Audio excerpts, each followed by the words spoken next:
Welcome in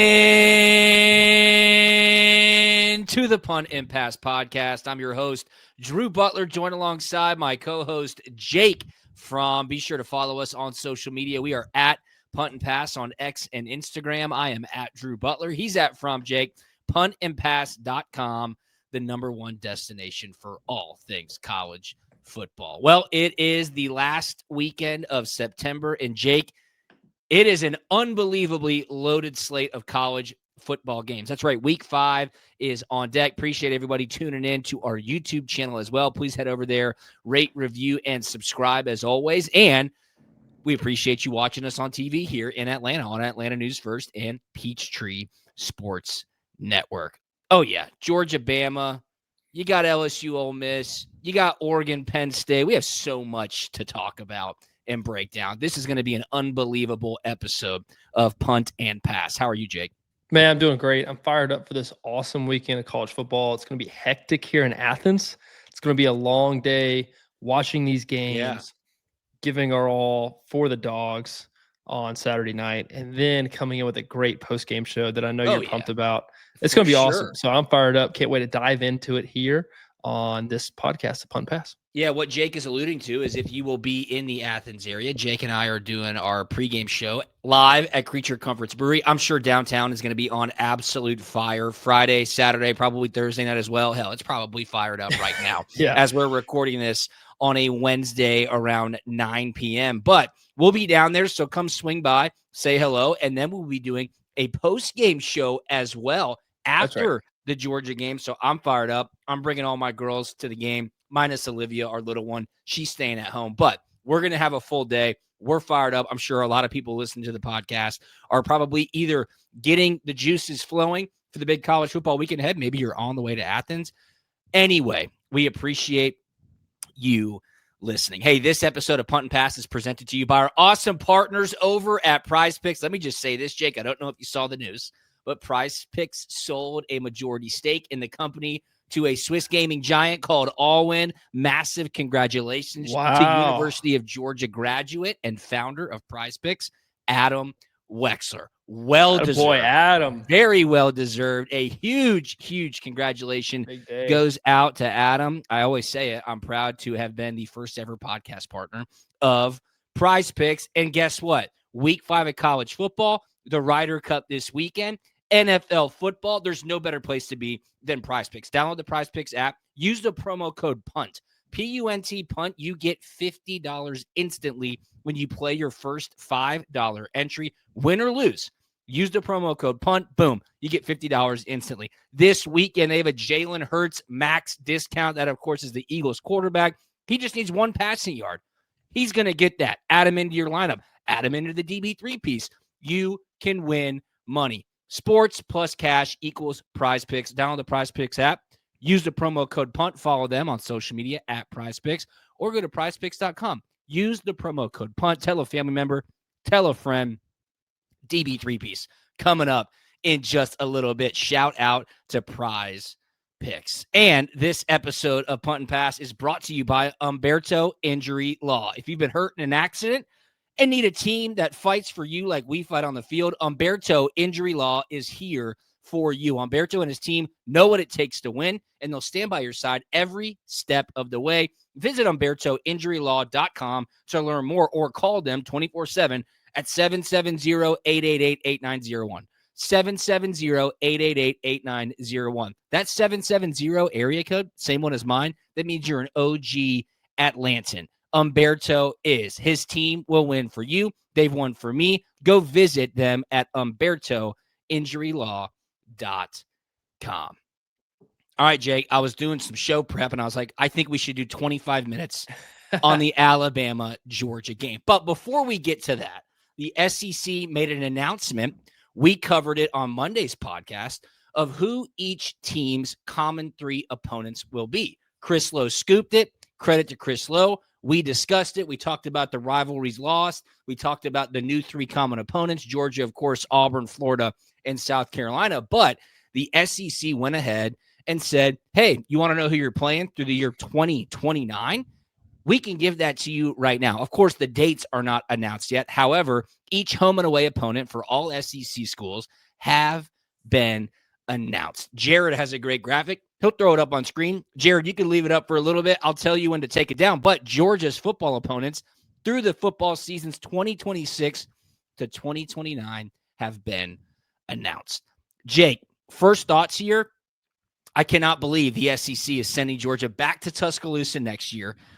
And then Alabama comes back to Georgia in 2028. I thought they'd give them a little bit of a reprieve after doing the home and home last season. And, of course, coming up this weekend. But Georgia next year gets South Carolina. Yes, that's their common third opponent.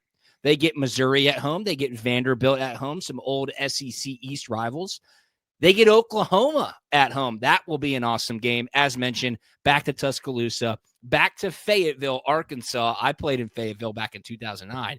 And you go back to Oxford to take on Ole Miss. Now, you saw something, and we can discuss this. It looks like whatever team you didn't play the previous year, you're playing them the following year. So Georgia fans rejoice. You get to make it to College Station. The Dawgs finally play at Kyle Field in 2027. They'll go to College Station, and they'll also go to Texas. So back-to-back Texas trips, not necessarily in that order, but they will be in Texas twice in 2027. Anything jump out at you here? It's good to see LSU's coming back to Athens in 2027.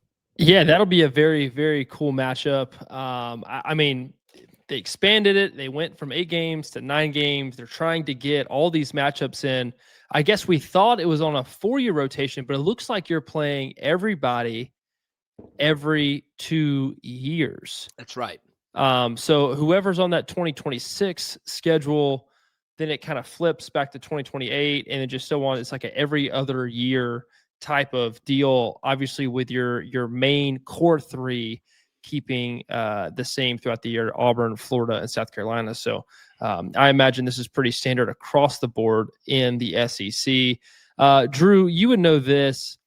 The Oklahoma matchup, right? Wasn't that supposed to be scheduled as like a preseason opener game that got put on the back burner because of Oklahoma coming into the SEC, right? Yes, Georgia and Oklahoma had a home and home that got scrapped when the Texas and Oklahoma addition to the SEC happened. I'm looking that up right now, but that was supposed to have been scheduled 2023 and 2031, and that got scrapped when the teams joined in 2025. Okay. Yeah, that's kind of cool. Hashtag fun fact there. But man, having Oklahoma at home, I mean, that's a really, really cool matchup. Man, just feel like we kind of get shafted on playing Alabama at home. You know, we go back into Bryant-Denny back in 2026. So yeah, but man, like you're gonna play everybody. If you play all 4 years, you're gonna play everybody twice. So that's kind of cool. I mean, being able and having the opportunities to play a home and away versus everybody in every single stadium, that's a pretty cool feat, I think, to accomplish. You know, Georgia still has not gone to Texas A&M yet. I necessarily not saying ever, but not in a very, very long time. So that'll be a really cool matchup, but that's not happening. That is happening in 2027. Yeah. So that's right. That'll be pretty cool. No doubt. Jared, you could pull that down. Appreciate you giving that to us. We might call it back up if you're watching on YouTube or if you're watching on TV. It was a great graphic. It kind of lays out who Georgia's opponents will be coming up. Looking, though, at the non-conference teams that they have to take on. Next year, Western Kentucky at home. Then you go at Louisville. Keep in mind the Florida game next year is in Atlanta, so that will be in Mercedes-Benz Stadium. In 2027, when Georgia has to go to Texas A&M and to Texas, they also will open the season at Florida State. Think about that. I mean, that is a tough schedule right there. Then Louisville comes to Athens. And then if you look way ahead, 2028, Florida State comes to Athens. That will be awesome. That's a great home schedule. Auburn at home, Alabama at home, Florida State at home for the Dawgs. Especially with this powerhouse of Georgia Tech that you keep forgetting as being this third, non-conference game that you have to filter in there at the end of the season. So, I mean, watch out for Georgia Tech. Go ahead. Sorry, Drew. I hate to interrupt you there. No, you're not interrupting at all. Way ahead, way ahead. 2030 and 2031, Georgia has a home and home with Ohio State. And then in 2029 and 2030, Clemson is back on the schedule. So if you're a Dawgs season ticket holder, rejoice, because you're going to get some really, really high-powered matchups for Georgia inside Sanford Stadium, but then, of course, on the road with some fun away trips as well. So SEC doing what they need to do. I'm not sure what the fan feedback is at the moment, but a lot of big games. That's just the nature of the beast for what college football is in this day and age. Okay, good stuff. Let's go ahead and get to the main course. That, of course, is the Georgia-Alabama game coming up this weekend. SEC Nation will be in Athens. Marty and McGee live in the morning. More importantly, Jake pregame show. Creature Comforts, come see us, please. But it's the talk of the SEC. Lane Kiffin was upset because the LSU Ole Miss game, as expected in Oxford, is at 3:30. Kiffin was essentially saying, it's funny, whenever we're in Oxford, it's a day game, but if we go to LSU and play them, it's always a night game. He wanted that night atmosphere in Oxford, but preempted by Georgia, Alabama, of course. A lot to break down with this game. This rivalry has ramped up really since 2017, call it. Yes, Alabama beat Georgia in the SEC championship game in 2012. Georgia most likely would have beaten Notre Dame and won a national championship. They make their way back to Athens in 2015, smack around the Dawgs. The blackout back in 2008, a game that I was a part of, did not go well for Georgia. Georgia has not beaten Alabama in Athens since 2003. It has been a very, very long time. They finally get the opportunity to, quote unquote, slay the giant at home this weekend. It's different. No more Nick Saban. Alabama, of course, now coached by Kalen DeBoer. Alabama lost their first game of the season to Florida State in pretty drastic fashion, I would say, but they've started to play a lot better. They have picked up the pace. Georgia, of course, coming off a big-time victory up in Knoxville against Tennessee. Both teams coming off a bye. Kirby Smart was asked in his weekly press conference, what's his excitement level of this game? Jared, go ahead and roll it. I'll open it up. Obviously, you guys know who we play, and we are preparing for that game the end of last week and moving forward that way this week. Excited, big stage, big-time game. Athens, economic impact on this city and just what it's done for the community is going to be huge. We've got a lot of great home games, but this is one of the feature ones and really good program. Coach DeBoer's done a great job to me, trying to fill some mighty big shoes, and he is doing a great job in his own right in the way he approaches things. They got a good football team, big, physical, fast team, just like they've always been, and should be an exciting game. So a lot of coach speak there, as you might expect, but he's right. A huge stage. This is the nationally primetime televised game, 7:30 p.m. on ABC with Fowler and Herbstreit. Athens is going to be on fire. He mentioned the economic impact, but what I caught from that is something that you and I discussed late last week, earlier this week. He said, hey, towards the end of last week, we started working on this game. We're back in the facility now. Our Zoom focus is on Alabama. Jake, talk about that preparation with the added time of the bye week. Yeah, I think getting ahead as coaches, game planning on these bye weeks, there's a lot of looking at themselves, what they've done well, what they haven't done well, and what they thought they could do. They're addressing certain tendencies and being able to get ahead as coaches and then let your players get ahead as well on the game plan prep for Bama. Will hopefully prove very fruitful in the future. But being able to get ahead is great, especially from a quarterback position. Being able to see things, get away for a second, and then come back fresher. Dude, being able to have an idea, your plan, rehearse plays, walkthroughs, being able to go through all the worst case scenarios much quicker, much faster, have more answers, and being able to throw maybe a couple more wrinkles in. So this added preparation is going to be good. However, Alabama gets all this same extra time as well. So as a viewer watching this game, you'll probably see wrinkles from both sides, and both teams will have to go back to the board, adjust. hey, what are we going to do versus this look? There'll be blitzes and pressure packages put in, and there'll be some odd formations that Alabama did versus Georgia last year. And DeBoer will have something schemed up that looks really good. He's been watching probably a ton of the Tennessee tape. Yeah. But hey, man, Tennessee had their day versus the Georgia defense. So, man, these coaches are really, really good. They're good at what they do. They get paid a lot of money to do it, and they're going to have some good stuff cooked up. Yeah, you might see a couple of wrinkles from a play calling perspective.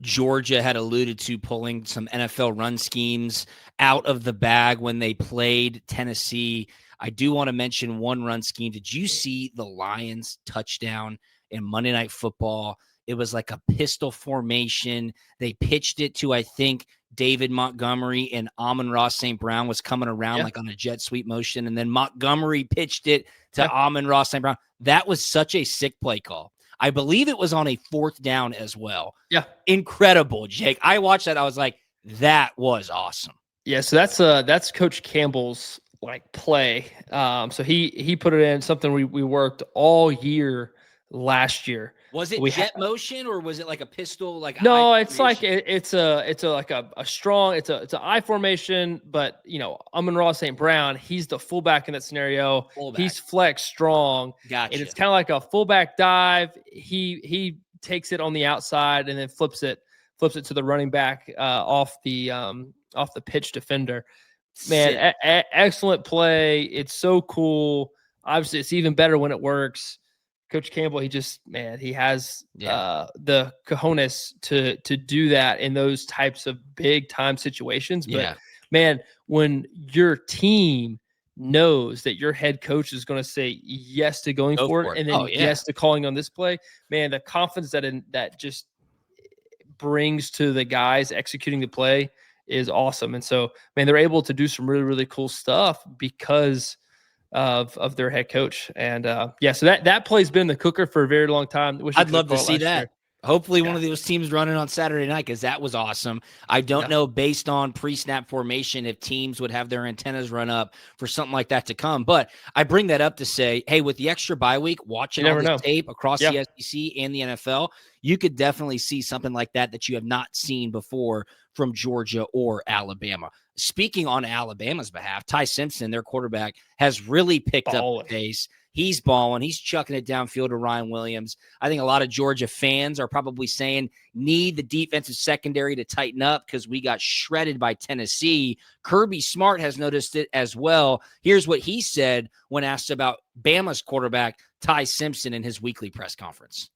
Well, I mean, Ty's different than Milroe. You said it. So there's a difference in that, but he's a really good athlete. Like, he's a tremendous athlete. He played in games last year, and you watch all the snaps he took, and he has 60, 70, 80-yard runs that are, running down the field, outrunning good defenses. So he's a talented player. I would say he's probably the hottest quarterback right now in all of college football. His 2 last outings, I don't know that I've seen an incompletion. Like, the ball does not hit the ground. He's been accurate. He's been quick with the ball. They're really hard to defend because of their skill. They've got tremendous skilled receivers, backs, tight ends, but you got to have a trigger guy that can get those guys the ball, and they do. And he's seeing the field. I didn't realize, in the Florida State game, it was as messy and sloppy as the weather was at times. Like we were playing a game during that time, so I had no idea until last week. You go watch, and you're like, oh, okay, it was a rainy, sloppy game. In the other games he's played, there's been no sloppiness. I mean, he's accurate, he's quick with the ball, he's a good decision maker, and has made some elite throws. So they're clicking right now offensively for sure. They really are clicking. I mean, they've played Louisiana Monroe and Wisconsin. Wisconsin. So take 24-29, 382, 4 touchdowns. And he also happened to be the leading rusher of that game. Granted, 6 carries, 25 yards. And then you go down the receiving stat line with Ryan Williams, 5 catches, 165 yards, 2 touchdowns. I mean, that kid is a beast. Yeah. He's a beast. And Ty Simpson is clicking. Kirby Smart just said, I think he's the hottest quarterback in college football at the moment. That's some reverse rat poison. I wouldn't expect Kirby Smart to say, hey, we don't think he's that good, but the stats prove it. He is absolutely slinging it right now. They do have a bunch of great skill position talent all across. As we mentioned, starting running back Jam Miller is back. in the fold. So that should be a nice little security blanket for them. When you're playing that well as a quarterback and you're seeing the field, as Kirby says, and you are the trigger man that is making it all happen, walking into an environment like Sanford Stadium at night, how much can the crowd, Jake, affect your ability to execute how you want to, or at least how Ty Simpson has the last two games? Yeah, well, I'll go back to 2019 when we played Notre Dame at home, and the crowd really seemed to affect Notre Dame's operation on offense. I mean, there must have been 5 or 6, maybe 7 pre-snap penalties, false starts, all kind, there was delay of games, all kinds of different things that they just could not figure out. So I'm so excited about this game because it is a night game. It's going to be unbelievable atmosphere. The crowd's going to be geared up for it. We talked about it on Monday about how, the first 2 games were just kind of, you could tell that there wasn't a ton of fans there. But, man, this is like a full court press on this game. And I think the fans can have a really, really big impact on this game just with crowd noise alone. Yeah, and when you get them behind the sticks, if there is false starts and you're backed up in the end zone and you have to go to a different section of the playbook, certainly it would prevent Ty Simpson or Alabama's offense to be executing at the efficient rate that they have been the last 2 weeks. Kirby Smart was asked about this, the environment inside Sanford Stadium, what the expectations are coming up this weekend. I thought this answer was highly interesting. Let's listen, and then we'll talk about it. Kirby, on the home atmosphere, I know the athletic department has done some tangible things to try and improve the atmosphere over the years. How do you think it is a much tougher place to play than it used to be? I don't know what it's hard to what you referenced there. I mean, the toughest place to play is where the best players are. So, when you have really good teams, they're hard to play against. I don't know that the atmosphere alone makes it that way. I mean, I've played in some. There's a point of no return, like A&M. It's really loud. I played when I coached there. When I coached at Alabama, Auburn, one of the hardest places. Tennessee, one of the hardest places. I mean, they're all hard. LSU, they're all really hard to play in, and I think ours fits in that same category of hard to play in. But it's what you're playing against that makes the difference. I don't like making it about the athletic department and what kind of atmosphere they create. The fans create the atmosphere, not the athletic department. And our fans have done a great job of giving us a competitive home field advantage that is equal to other places in the SEC. Okay. So the question was more so about what the athletic department at Georgia has done to up the game day atmosphere. Kirby kind of deflected from that. Hey, it's not up to the athletic department. Anywhere you play in the SEC is tough. He said it. Tennessee, LSU, A&M, Alabama, wherever you go, it's hard. Auburn. I mean, Auburn is one of the hardest places to play. They, of course, have crazy stuff that always happens at Jordan-Hare. But Kirby said it all depends on who's playing on the field. You got to have good players. And then, of course, he backs it up by saying the fans are extremely important because if you're extremely loud, like you just mentioned, Jake, for 60 straight minutes, you can certainly impact a football game. I don't know. I thought it was a thoughtful response from Kirby Smart. I think he did say the right thing by saying, we're not even worried about what the athletic department does. We need to perform on the field. We need to execute, and we need the fans to be in the stadium, which, of course, they will be in a big, big way on Saturday night. Yeah, I mean, that's where his focus is on what they can do on the field, because at the end of the day, they're the one throwing, running, blocking, tackling, and actually playing the game. So, yes, that's where his focus is going to be 100%. And granted, he's exactly right. Yes, the team you're playing up against is 90% of what makes it a tough place to play. But granted, when you have both at the same time, it makes it very tough, right?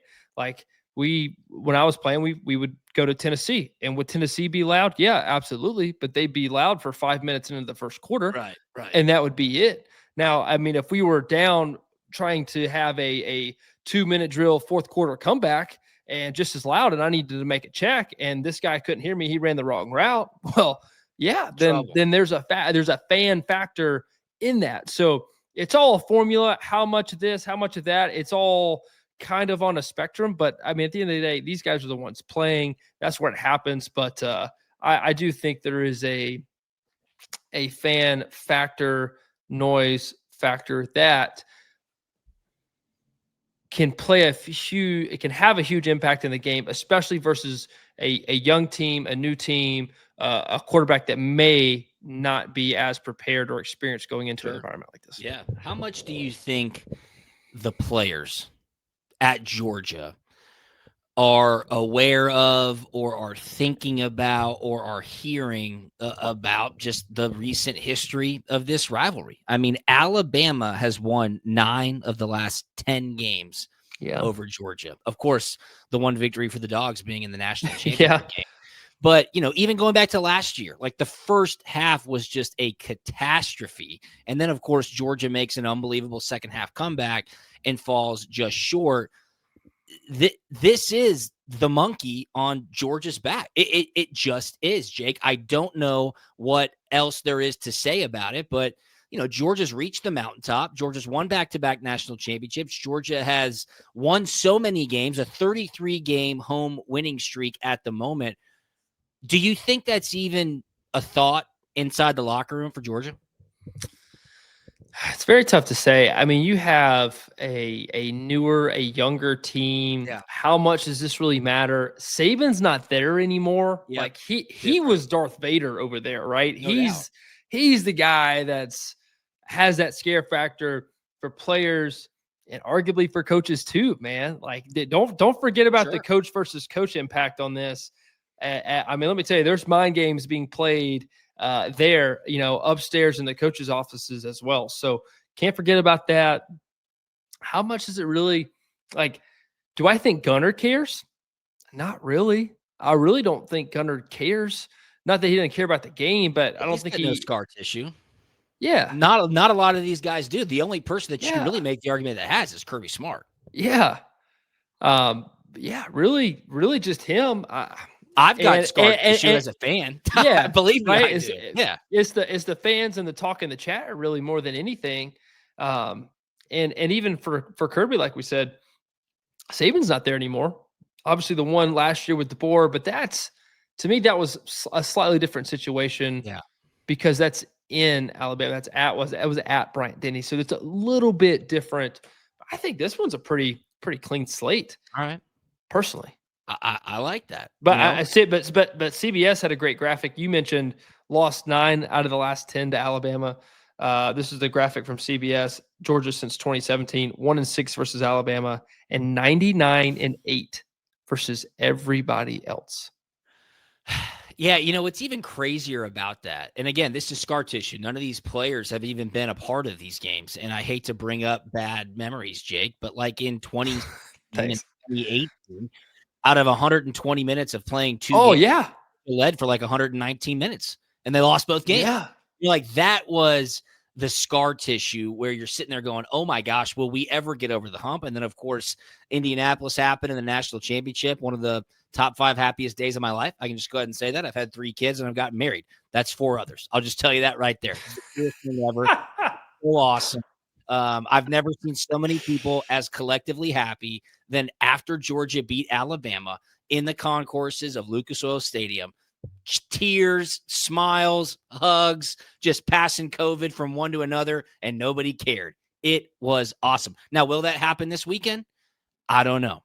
We're going to find out, and we're about to break down the game right here, right now for you. Before we do that, though, I got to give you the DB3 piece. That's right. I have got to dive in to my PrizePicks entry of the week. This episode of Punt and Pass presented to you by our awesome partners over at PrizePicks. Guess what? The free-to-play jackpot back once again this weekend. It's free to play. Free to play. Doesn't cost you anything. You can win up to $500,000 or $1 million pot. That's right. It's free to play. Download the PrizePicks app. Use the promo code PUNT, P-U-N-T, PUNT.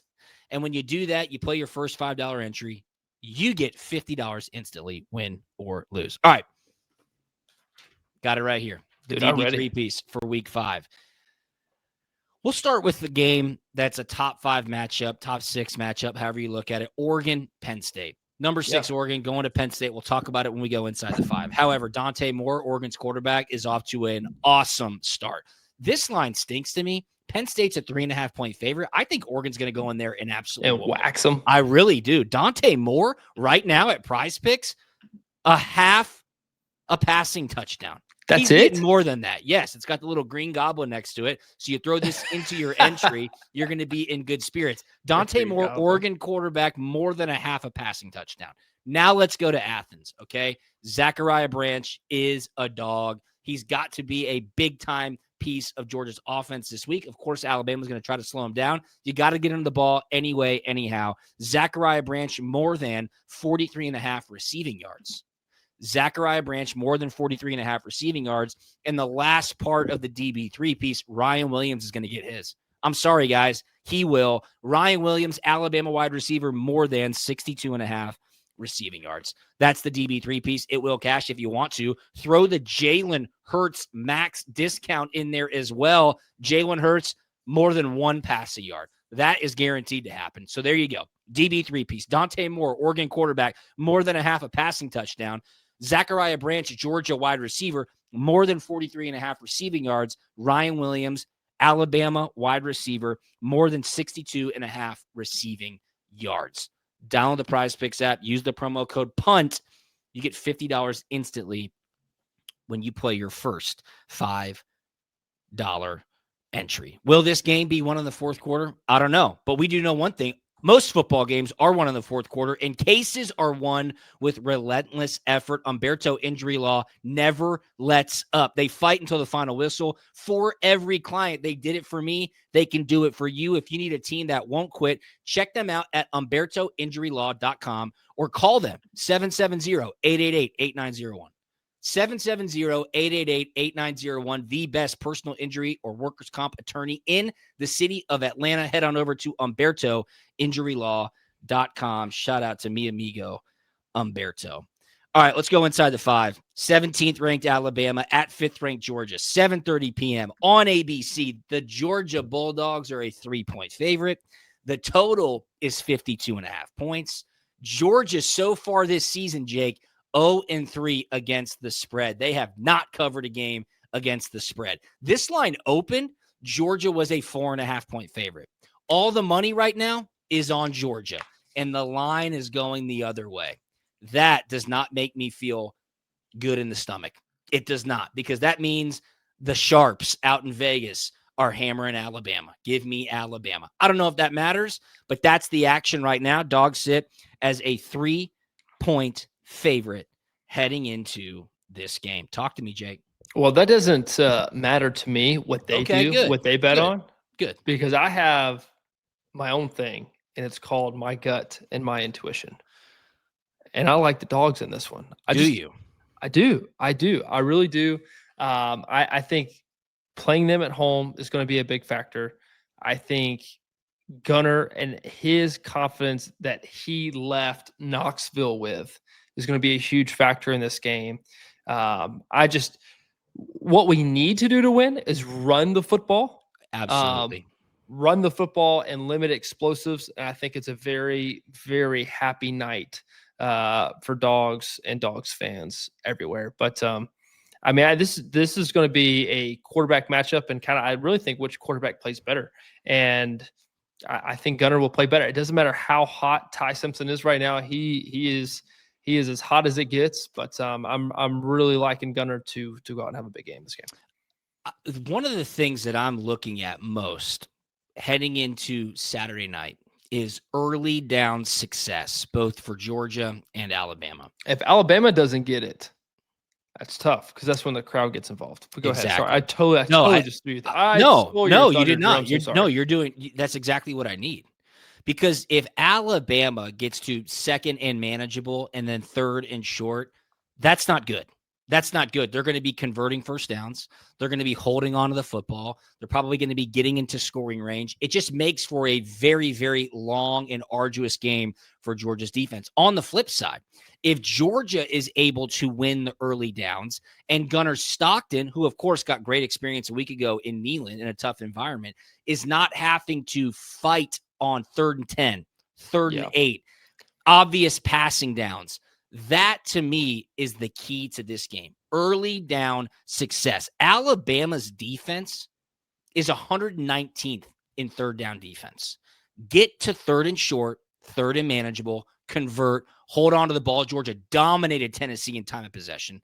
You've got to be able to take the air out of the ball so that Ryan Williams and Ty Simpson can't get going and they can't be airing the ball out. You want them to have to get into those obvious passing downs, and then hopefully the coaching staff at Georgia has addressed whatever went wrong in Tennessee to say, okay, we're ready for it. We understand that they're going to pass. We know what kind of schemes that they're going to throw at us. So early down success, to me, is the key to the game. Yes, of course, turnovers. Yes, of course, running the football. Yes, of course, the crowd being a huge factor for Georgia to be impactful against that Alabama offense. But, Jake, that's going to be a very early tell for me when we're watching this game on Saturday night. You know, I was thinking while you were talking of just scheme stuff, what Georgia could do, I think, to be successful on those early downs, exactly like you're talking about, especially with the right side of the offensive line, who's healthy, who's not, who's playing the best ball right now. Yeah. Dude, play action pass in this game, I think, would be huge, right? I think. And how do you set up the play action pass? You have to be able to run the football a little bit now. Have to be able to run the football to some degree a little bit, but you kind of hold those pass rushers in this limbo ground, and it takes them another half second to transition into a pass rusher. So I think Georgia as a defense has struggled a little bit getting to the quarterback. Man, we talked about it in the first two games, struggled to pick up sacks. Tennessee obviously struggled a lot, put a ton of stress on the back half of the defense there. So I think it's Georgia defense getting to the quarterback. And then for us, how do we protect our quarterback? And I think one of the best ways to do that would be play action pass. Yeah, run the ball. Absolutely. Would love to see Nate Frazier get 10, 12, 15 carries, 70, 80, 100 yards. That would be a great sign for Georgia. And again, for Georgia's defense, win first down. You've got to get Alabama in third and long for the majority of the game, somehow, some way, then let the crowd play a factor, get them into obvious passing downs, go get Ty Simpson on the ground. Going to be a fascinating matchup. Reluctantly, I'm going to take Georgia. Okay. I have a weird feeling about this game, the home win streak, 33 straight, Alabama coming to town, but it's a different beast. Nick Saban isn't on the other sideline. It's Kalen DeBoer. The guy lost to Vanderbilt last year. What are we even talking about? Yes, Georgia's going to win this football game. Yes, the fans are going to play a huge factor. Finally, some confidence out of you, Drew. Finally. This weekend. And Georgia is going to be the physical team. Georgia's going to be the hunter, not the hunted. I really do feel that way. I really do feel that way. I think, because for all the reasons we just talked about, Jake, of this team not having the scar tissue, neither does Alabama's. And I don't know if these guys are going to be quite ready for the atmosphere that could be at the helm on Saturday night. So I'll take Georgia, and my score prediction is 38-31 Dogs. Ooh. Another high-scoring football 38-31 Dogs. Alabama's going to get theirs. They are. They're going to score touchdowns. I don't know if it's a quick start, then it slows down, or if it's a slow start and it kind of goes crazy in the second half. I'll be interested to see. But I take Georgia 38-31. The total is 52.5. I think it goes over that. I like 24-20 for some reason. Really? You think it's going to be a lower scoring game? I do. I do. For some reason, I just cover right on that number. There you go. Yeah, 24-20. Dogs win. Dogs cover. Finally win a game against the spread. Yeah, and that's another thing too. Vegas is not in the business of losing money. Good teams rarely start the season 0-4 against the spread. Yeah. So that's another good sign for me, at least. All right. Just a little backwards logic on that. Yes. The game that leads into it on ABC is a great SEC matchup, a top 15 matchup, 4th-ranked LSU at 13th-ranked Ole Miss, 3:30 p.m. ABC. Ole Miss is a 1.5-point favorite. The total is 55.5. As mentioned, all lines provided by Bet Online. What are you thinking here? LSU's kind of been up. They've been down. The offense can't really get clicking. They got 5 picks against Florida. They only won by 10 points.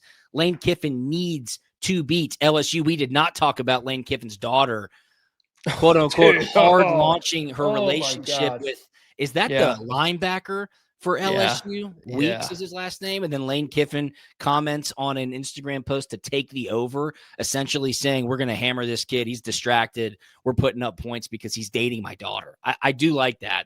I think Kiffin, little funny sportsmanship there. Yeah, I think Kiffin at that point has to just own it, I guess. I mean, that's the only logical comeback at that point, because it's just not good. I'm not there yet. I got 3 daughters, but that's tough. Do you think she's in on it? Of course. It's all orchestrated. Of course. She knew it'd be a quote unquote good idea to do that this on week, the Monday of game week. Of course she did. Yeah, women are very, very smart. Let's just say that. That's that's. I'll take Ole Miss the year. I like 1.5. Yeah, I like Ole Miss as well. I think LSU got too many flowers too early, and they're kind of in this stall period, and they're kind of stuck in a rut, and they don't know how to get out. If it's just to start getting pass happy and throw it, or what they want to do offensively. I know they have a great quarterback, and crazy thing is Ole Miss has 2 great quarterbacks, man. The backup quarterback has been playing fantastic. Don't know which one of these guys is going to end up playing, but it doesn't seem to matter in Lane Kiffin's offense. I like Ole Miss in this one. All right, it's going to be a great game to lead into the Georgia-Alabama matchup. Another great SEC matchup, Auburn, after their atrocious loss a week ago because of the officials. I'll just go ahead and say that.